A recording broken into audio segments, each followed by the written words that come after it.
Hello and welcome to Dawn Chorus Writes, a Miraculous Ladybug fanfiction and audio fiction.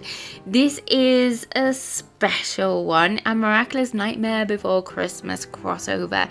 So I hope you're enjoying it. It's a bit late to Halloween, but I hope you still love it. Massive shout out to Laurie for the her beautiful commissioned artwork in the thumbnail. All her information is listed down below, so make sure you go and send her some love for creating this beautiful image. Make sure you go and send me some love by smashing that like button. Comment down below what you think of it and what will happen in part 2, and make sure you subscribe so you do not miss out on future parts and other gems to come your way.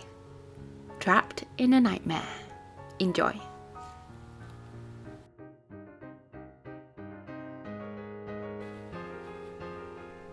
Part 2. Alya's POV. Oh, where is that girl? How is she able to weave through the crowd so fast? She doesn't even know the location that I agreed with Nino. She paused in step and took out her phone from her bag, apologizing to the variety of monsters and characters making their way around her. Marinette, I seem to have lost you in the crowd. We are meeting the guys at... Alya's thumb hovered over the letters as Notre Dame's bells rang out.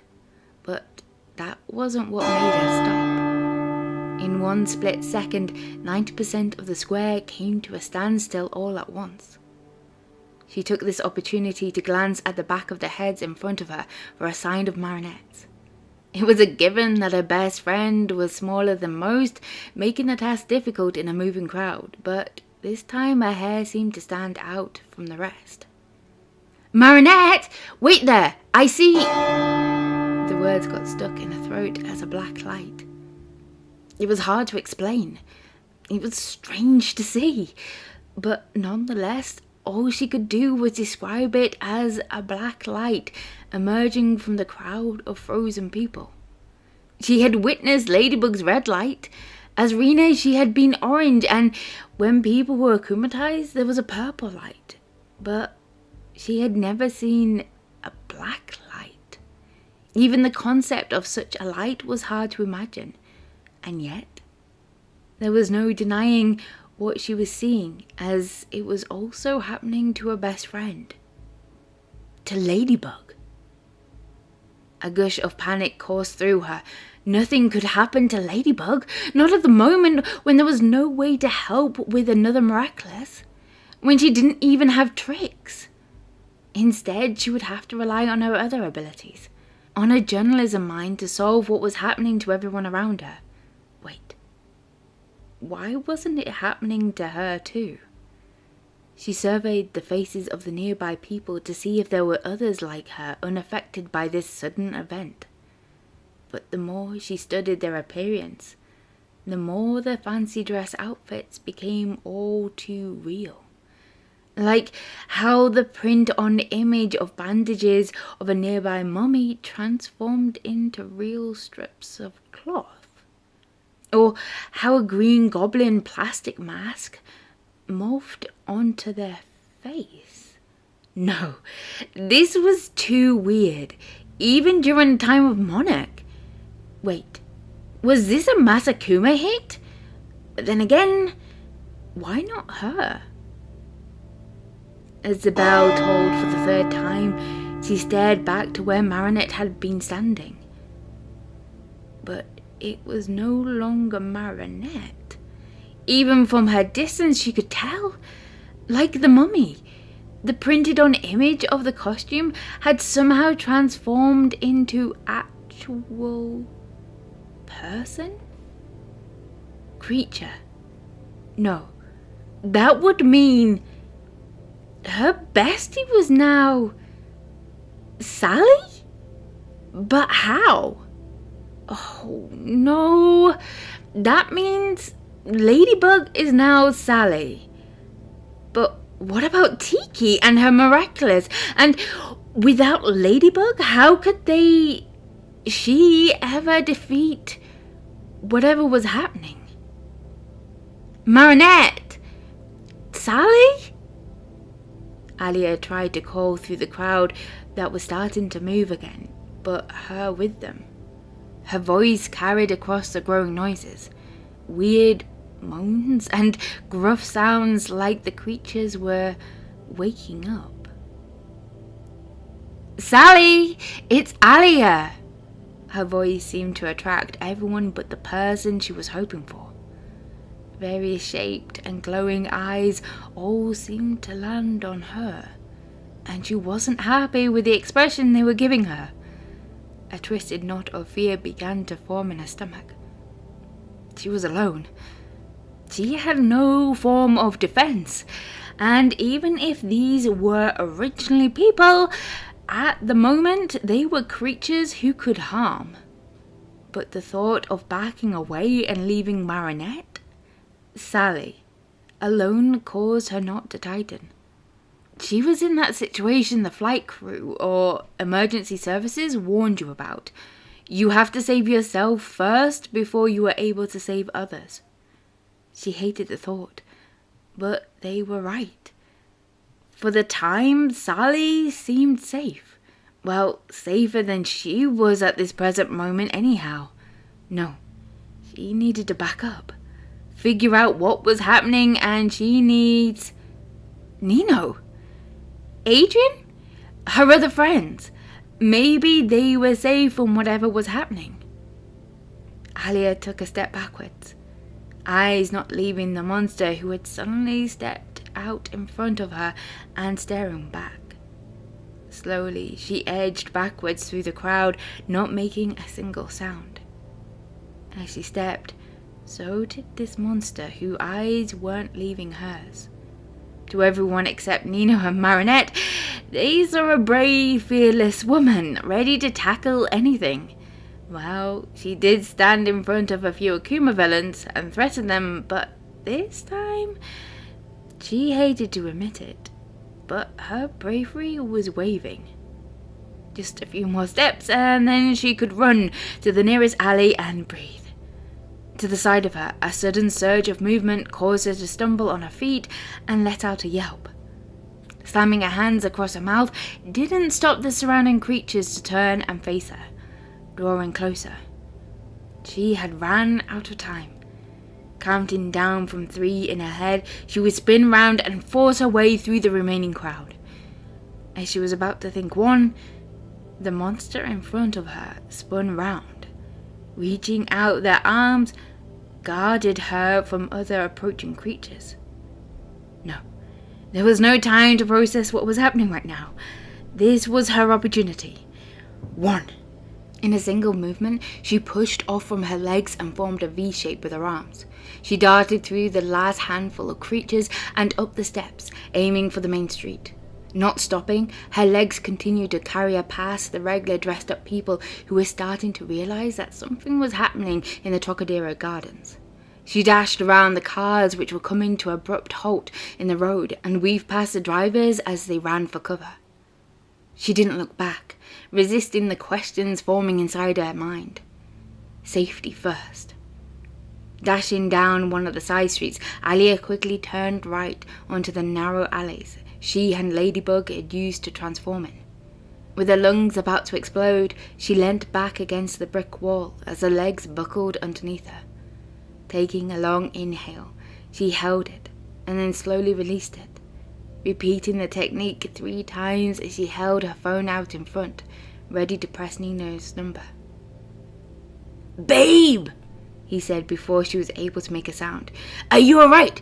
Please say that you are. What's all this? Chris attacked me. Out of nowhere, he turned into a zombie and tried to grab at me. He stole the outfit I was planning on wearing. I'm in my carapace onesie. But that's not it. He wasn't the only one that transformed." "Nino!" Alya cut in. "Yeah, sorry. I didn't... Are you okay?" Nino's evident concern in his voice at his girlfriend's tone. "I am now. Where are you? Did you see Adrian in the gardens? I had to..." Marinette transformed. "What? Marinette too? What is happening? How come it didn't affect us?" I'm not sure. Where are you? I'm just arriving back outside the metro. Thought it would be the best point to meet. Where are you? She could feel the relief at knowing that Nino was close by, starting to wash over her. She wasn't alone in this. They could figure it out together. Around the corner. I'll be there in 5. Love you, babe, and be safe. She placed her phone back into her pocket and braced herself for what she might find on the street, as the cries of panic gave her an early indication.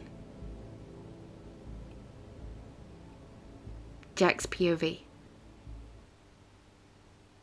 None of the little creatures he had asked knew what this new town was called, but the more he searched around the street, the clearer it became he was no longer in Halloween Town. But how did we get here?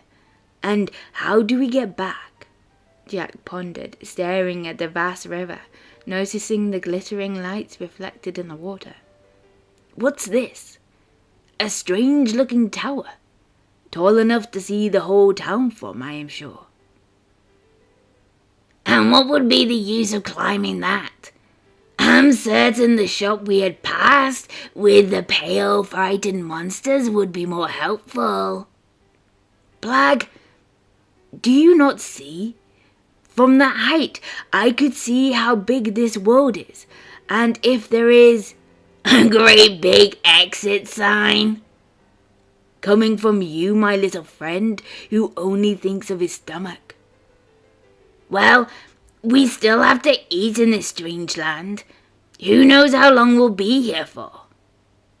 You are more than welcome to fly back to the shop, whereas I will climb that strange pointy metal tower. I am sure I will find what I'm looking for.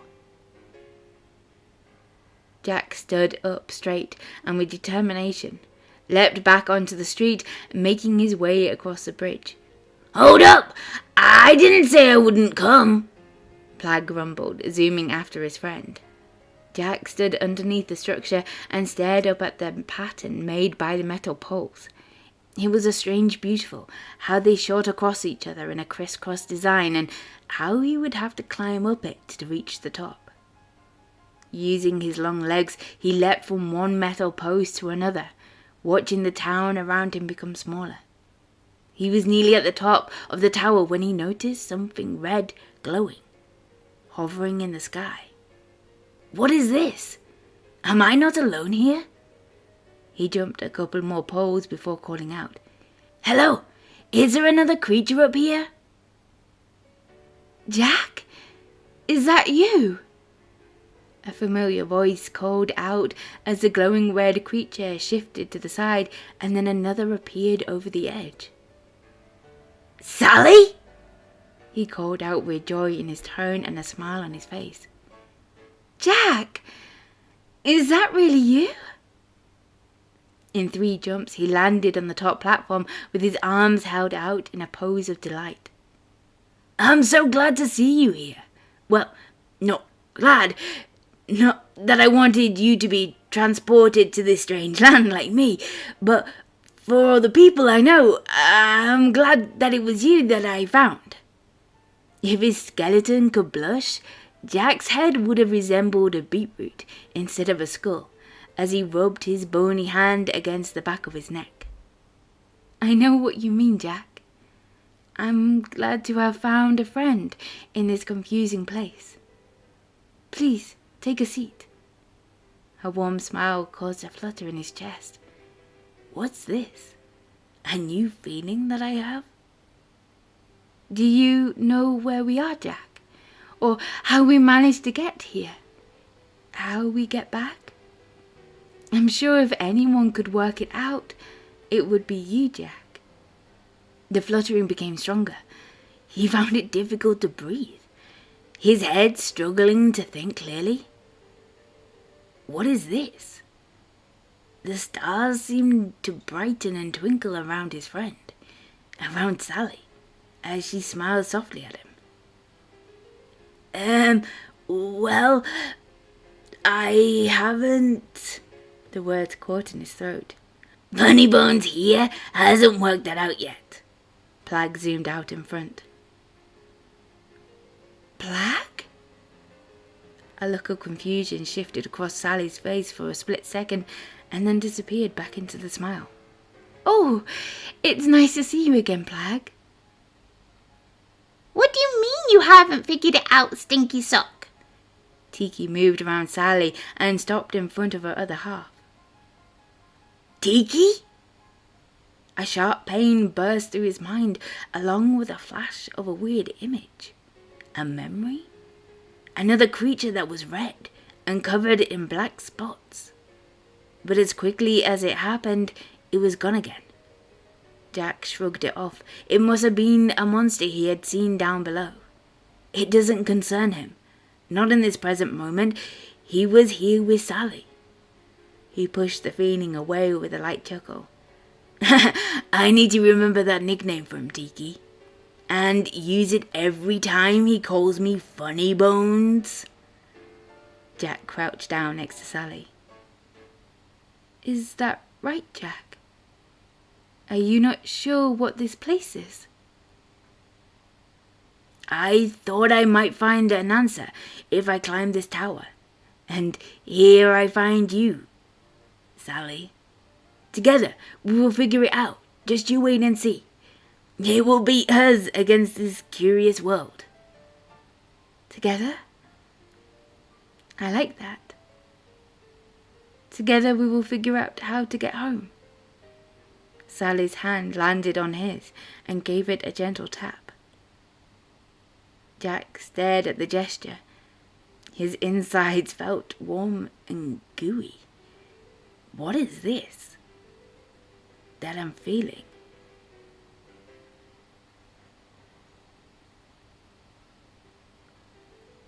Thank you for listening to part 2. I hope you're enjoying this series so far. Make sure you look out for part 3, which will be coming next week.